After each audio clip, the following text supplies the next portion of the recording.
Yo! Yo? I think he's up. Hey! Let's go. Yo.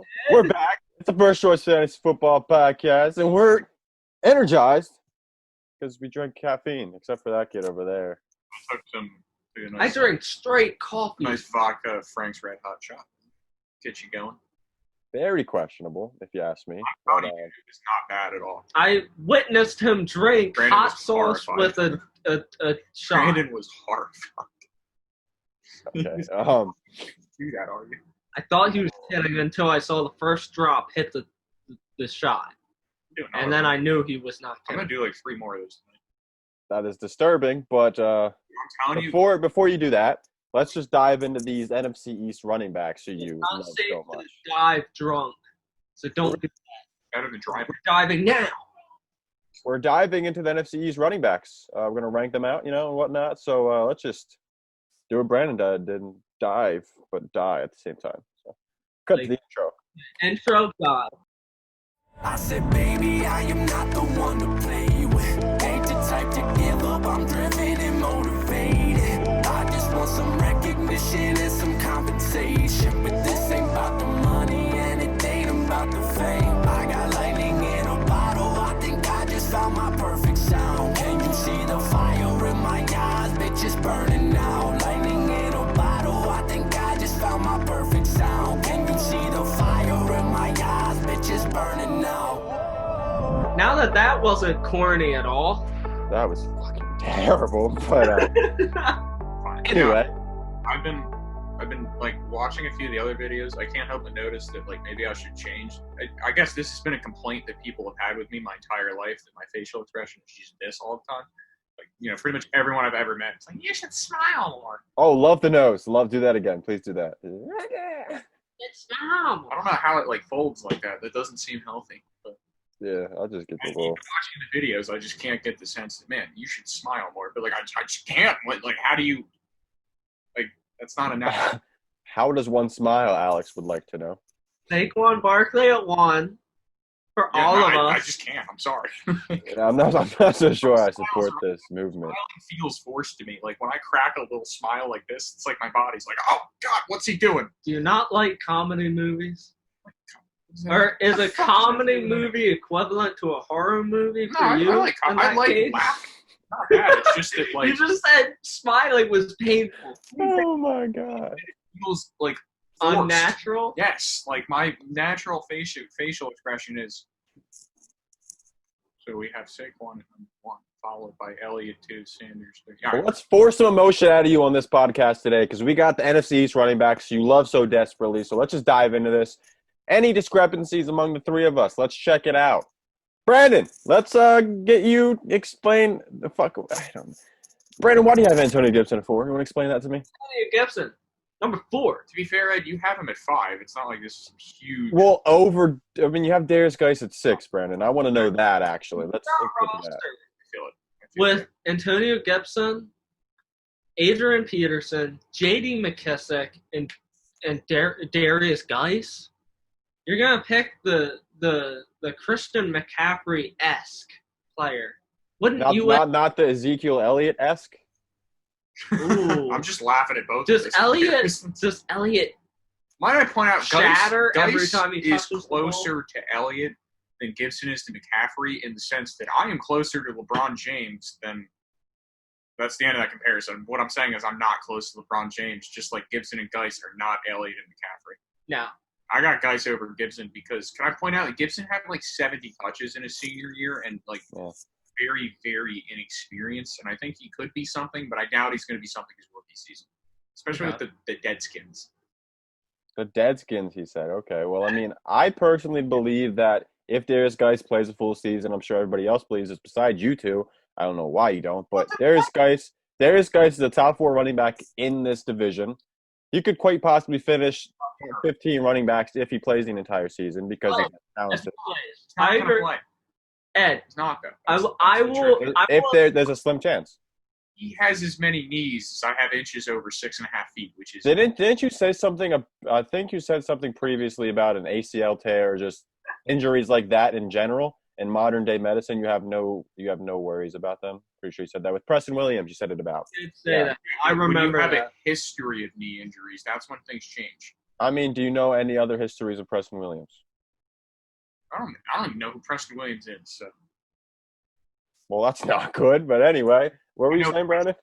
But like, do I know his whole fucking background? No. I know his name's Preston, which is funny. My idea on Antonio Gibson with the Redskins, not because I think he's McCaffrey. I'm sorry, crack. That was just a joke on Rivers or Rivera. Philip Philip Rivers is the head coach of the Redskins. coach No. of the Washington Shitskins. No, because you look at the running backs. Just look at them. I mean, Darius Guice. All of them. I am looking at them. Darius Guice. What is he? He's injury prone. At this point of his career, you can consider him injury prone. Yeah. Although, what was last year's injury specifically? Meniscus tear.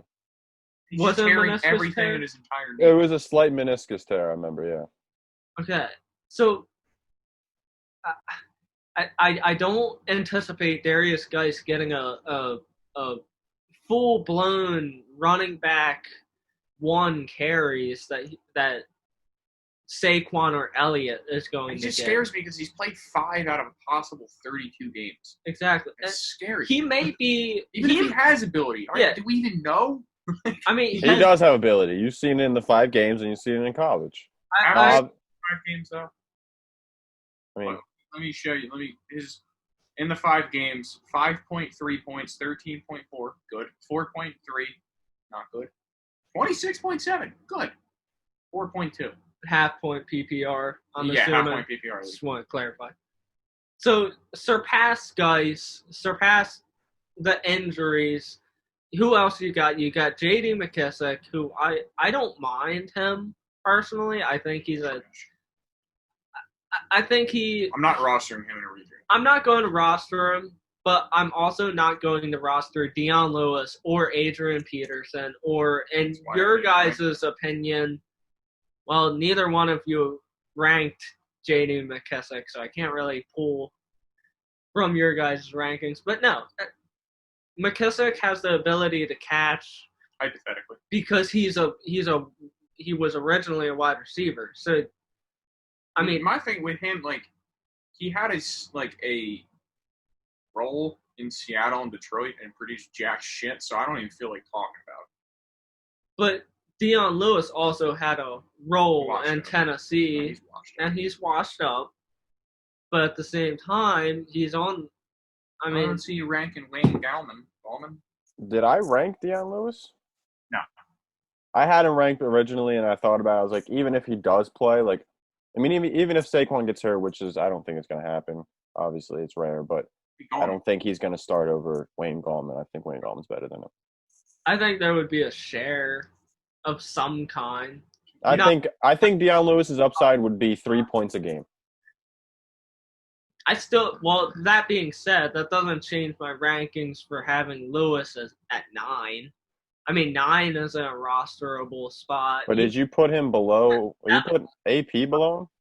Huh? You put AP below? Why is that?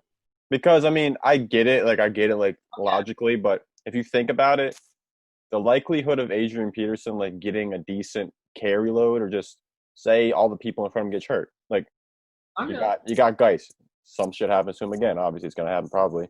But say Antonio Gibson doesn't play. Say, I don't know, they're redshirting or some shit. J.D. McKissick is a receiving back. He's not going to take away work from AP. So, I mean, Deion Lewis's upside is much slimmer than AP's. And obviously, there's no point in discussing it because neither of them are going to really be on your team. But I'll say right here, I'll give that to you.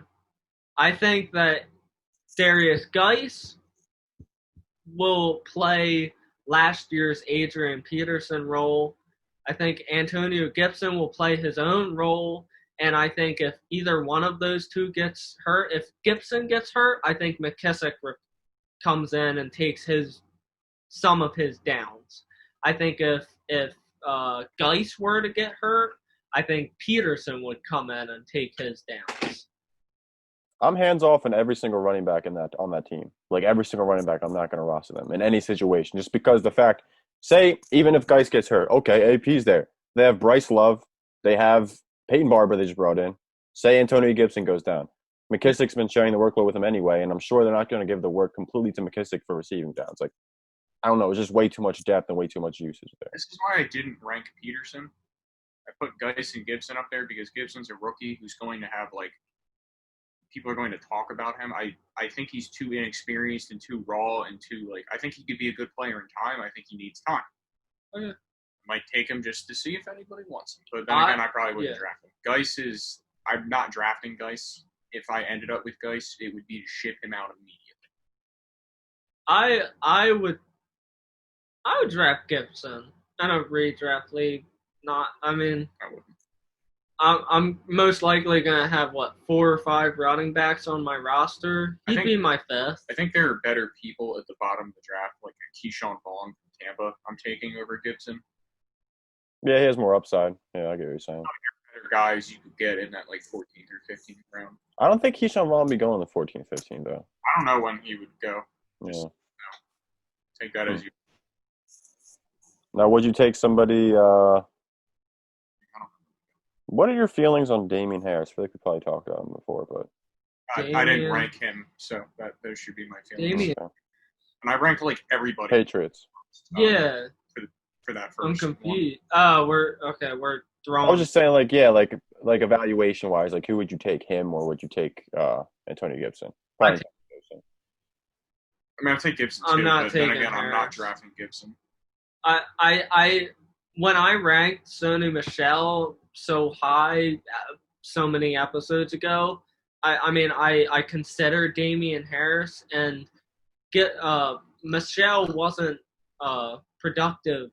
They didn't replace him with Harris then, so I choose not to think that they would now. I mean, there are picks, like Alex said earlier, like with Antonio Gibson, he's a player who's going to need time to like learn and just grow. Like that could be Damian Harris, is all I'm saying. Lynn Bowden Jr., right? Yeah. Would you choose him or Gibson? Bowden? Just because the fact, like I said before in the previous episode, he was the highest rusher in the SEC and receiving upside. Used a lot. Yeah, whereas Gibson played at Memphis, and they gave him like 70 touches his senior season. He was productive with those touches, but he had more total yards than most of the running backs we're talking about now, right? Who? Bowden. He had more than all of the SEC running backs. Yeah, the most over Vaughn, JT. Not JT, no. Not JT. Okay. I know it was up there with those top guys we're talking about. I just didn't know the specific. He's over Swift. He's over Vaughn. All SEC running backs. So anybody who's in SEC, South Carolina, Alabama, Florida, any of those. Yeah, so I definitely don't think I'd be taking Gibson in a redraft, just like I said, because of the fact they're 5 running backs deep.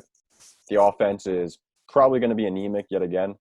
And I just don't see you getting value out of their team besides maybe Terry McLaurin. Like, that's the only player I'm going to take in the redraft. We get some Boston Scott love. Boston Scott. But hey, let's talk about Boston Scott. Why do I got him so low? I don't even know.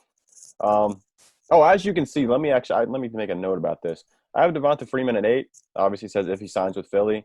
I don't know. I just don't see anybody else really putting up relevant numbers in the Philly offense outside of Miles Sanders, like running back. Was a solid. He performed well in like the 4 or 5 game sample they used with him at the end of last year. And I get that that's a really small sample, but I don't think that's a fluke. I think they're going to incorporate him into the game plan. I think he showed legitimate ability. He has some rushing ability despite being 5'6", and he's got the receiving ability. Like, he's not going to blow the doors off of you, but I think he can put up some decent performances. The only thing I have with it is the fact that, like, the Eagles have talked about bringing in the running backs, okay? They talked about bringing in Hyde. They talked about bringing in Freeman. And if Freeman actually does, I mean, that's the only one that's available left. But if they bring him in, he's going to have a role is what I'm saying. If Sanders gets hurt, they're looking at nobody as, like, the main running back. Scott is more of that, like, receiving guy. Like I don't really want to like call him the Darren Sproles guy because like Darren Sproles is better than that. Easy comp, yeah. Yeah, but yeah, it is kind of a lazy comp. However, like I guess the role is similar. I think they're looking at veteran guys. Like I think the purpose of bringing in like a Freeman or a McCoy would be to bring in someone like for basically $0 because they need that cap space for next season. Yeah. That's Yeah. why I don't think Freeman's going to sign there. But I don't think we're going to give him like $4 to $6 million, whatever he We wants. shouldn't. I just don't see him going a year without playing and then coming back next year. Like either this is the end of his career, Yeah, or he's going to sign with the team this year. I agree. And the only two teams that have been interested per se, like that's what the reports have been saying, is Tampa Bay, who said they're not cutting down their offer, and they only have like $4 million left in cap space, and that's what Freeman wants. I don't think they're going to spend every last penny on Devonta Freeman. I know when it comes to the Devontae Freeman role, I thought when it comes to fits, I saw Freeman fitting with Tampa Bay, especially after Oh yeah, Gordon signed with the Broncos. I was thinking, well, at first I was thinking Gordon's going to go to Tampa Bay. That didn't pan out. I think Devontae Freeman's the next best thing if they were to bring in a running back because he can run, he can catch, I was hoping that would happen, but the thing is, I just don't see any relevance for him with Tampa Bay, just because like sure he can get like the receiving targets, whatnot. But they brought in Vaughn. They didn't just spend a third-round pick on the guy just for shits and giggles. Like, they spent a third-round pick on the guy. Ronald Jones there. I mean, let's not get into that division yet, but I'm just No. – if Freeman goes to the Eagles, he's going to have minimal workload. He's going to still have, like, an opportunity. I think he's going to have more opportunity than Boston Scott is all I'm saying. I disagree. I think if they sign Freeman, Scott's going to get more work in him. I don't see them signing Freeman. I think if they do go with a veteran – I think it's an insurance, like a cheap-ass insurance policy in case Miles Sanders goes down. Like Shady?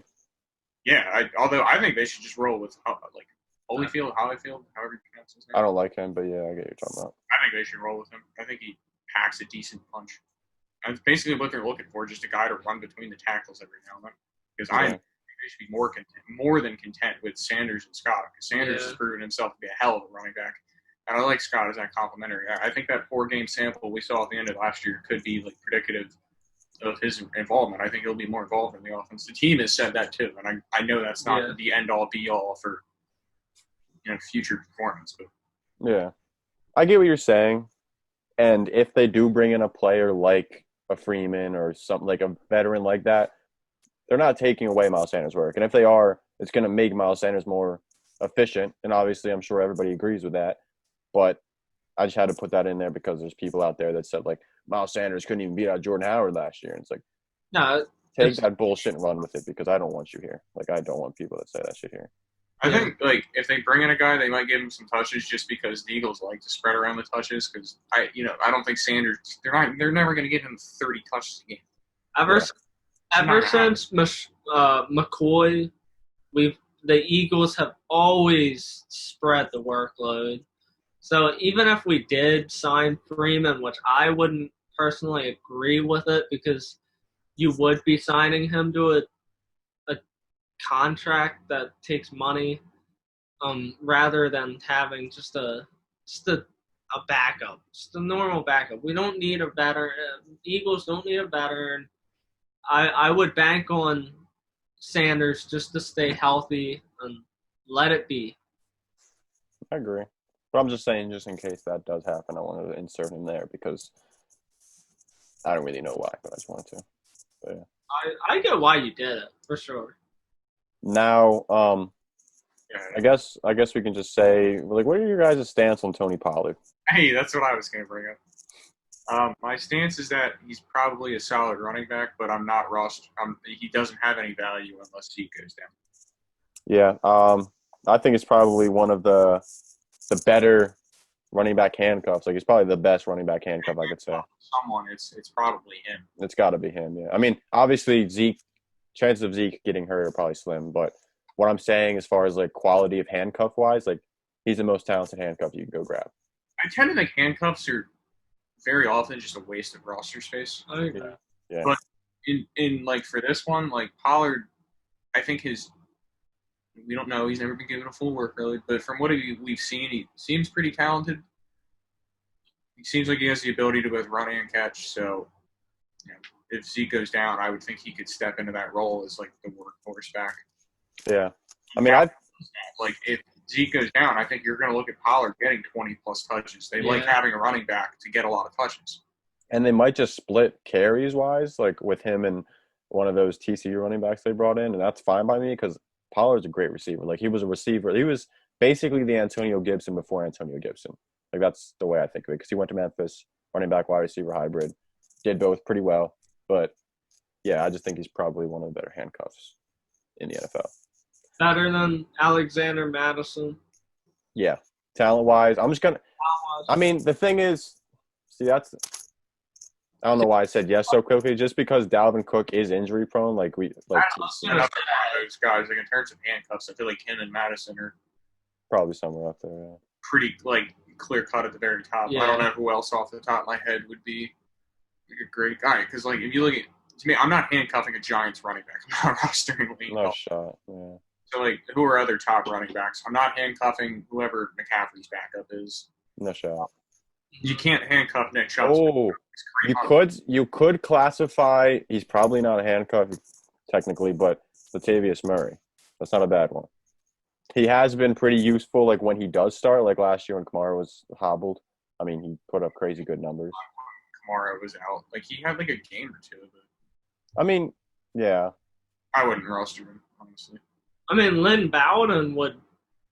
And ADP. I don't know the specific ADP, but off the top of my head, I think Bowden and Murray would land about the same. I mean, Bowden's not really much of a handcuff, though, necessarily. Like, I would classify as a handcuff. If Jacobs got hurt, Bowden's workload would skyrocket. All right, but if Jacobs gets hurt, I don't think they're giving Bowden 20 carries a game. I think they can look at Bowden potentially having a role now as a rookie in that Jalen Richard pass-catching role. But that's the thing. Like, I mean, if Zeke gets hurt, Tony Pollard's not going to get 20 carries a game. He might get 20 touches between receiving targets and carries. And that's the same thing I would see with Tony Pollard. Like, he's not going to get 20 carries a game, but he's probably going to get like 10 carries, 10 targets. I can see that happening. That's a lot of touches, though. It is, yeah. If Jacobs goes down, I can't really see Bowden getting 20 touches a game. That seems a little extreme. Why not? I mean, as a rookie, I guess I get it. I get it from a rookie perspective, but what other reason is there? The guy's kind of like frail. Like I don't know if they want him to do that. Like he's kind of small. I mean, he's not really like I remember you said that the previous episode, but I'm not sure. Like I get what you're saying, like from a physically staring at the guy standpoint, but like he's 5'11", 203. That's not necessarily small. It's not necessarily large as a running back, but I get like I wouldn't say he's small. I guess maybe I'm just looking at it wrong.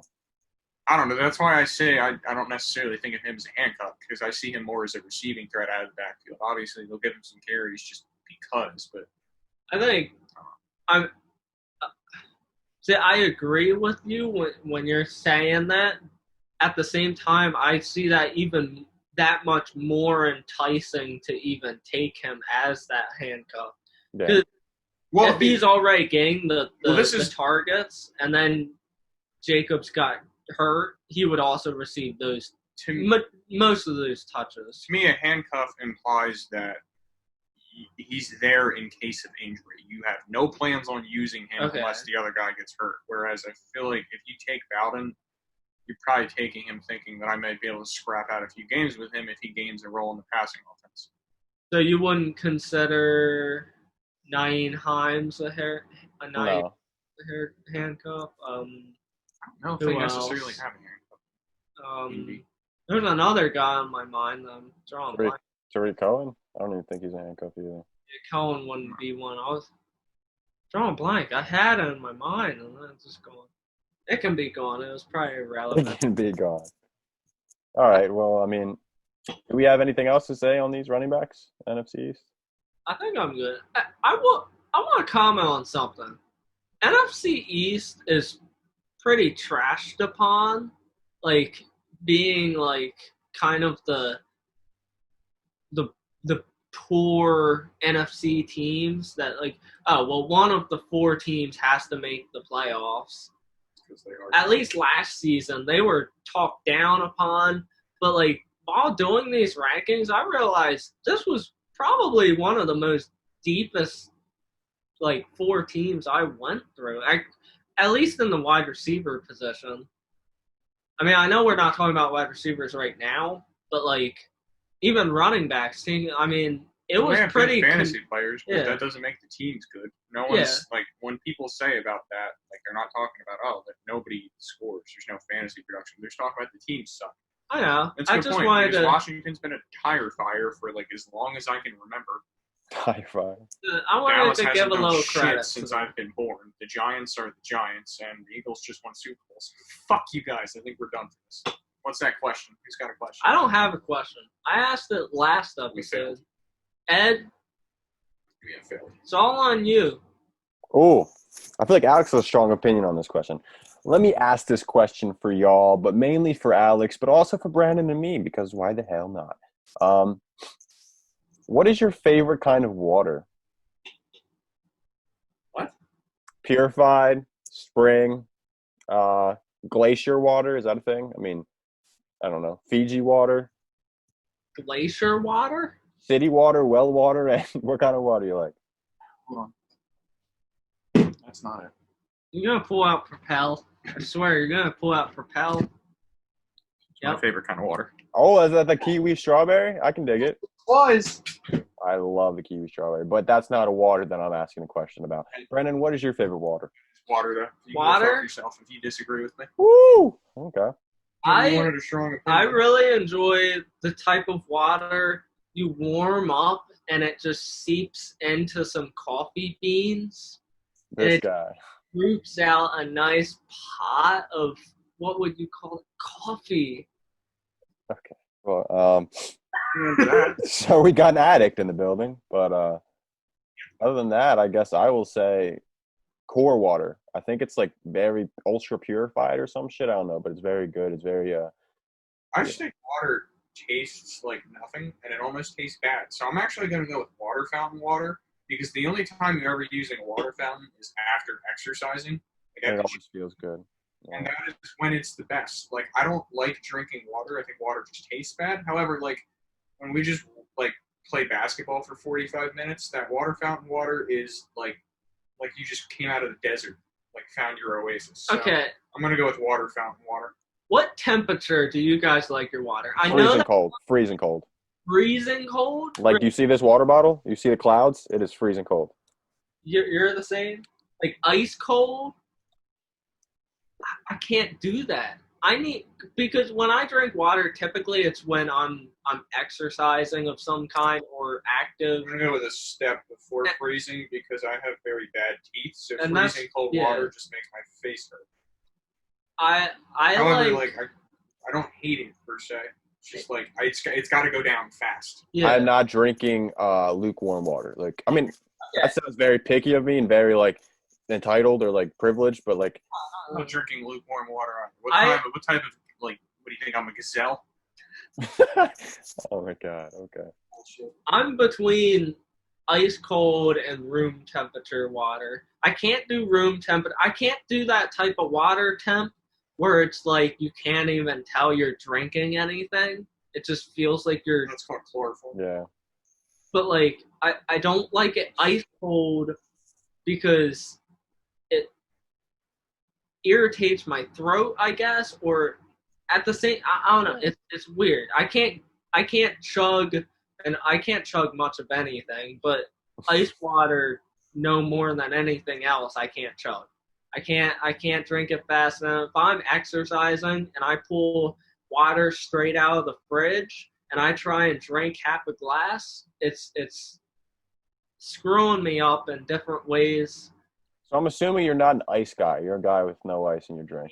Ice. I I hate. fucking love ice. First off, I put ice in a glass and I go to drink my glass and the damn ice gets in between my lip and the water, and then What? it's annoying. You gotta understand, Ed. Brandon is very bad at like eating and drinking, so ice water is a struggle for him. Okay. Normal people, like I can drink ice water. I just saw you doing it earlier. Brandon's struggling. So you get an ice cube. It's curved. See, you're drinking your water. It's curved. It comes up and it it starts clogging up what you're drinking, and then you're just starting. It just backs everything up. That's what I'm trying to say. It might not be the temperature. It might just be the comfort of actually drinking. Okay, so we got a no ice guy in the building. Sounds sweet. Get that ice out of here. Get 2 that ice out of here. pieces of ice per glass. For ice. If you work at Burger King or McDonald's and this guy's in your drive-thru and he asks for no ice, please give him ice because that man. That would be pretty fun. Yeah. Alrighty. Well, Tips. what? Tip Burger King. Chip and Burger King. All right. With that, all that information in that video, we are out of here. And yeah, so on to wide receivers next. So catch you later, alligators. So, All right, if we have alligators watching, please like and subscribe because I think we've become the best podcast out there. you're an alligator. But anyway, later on,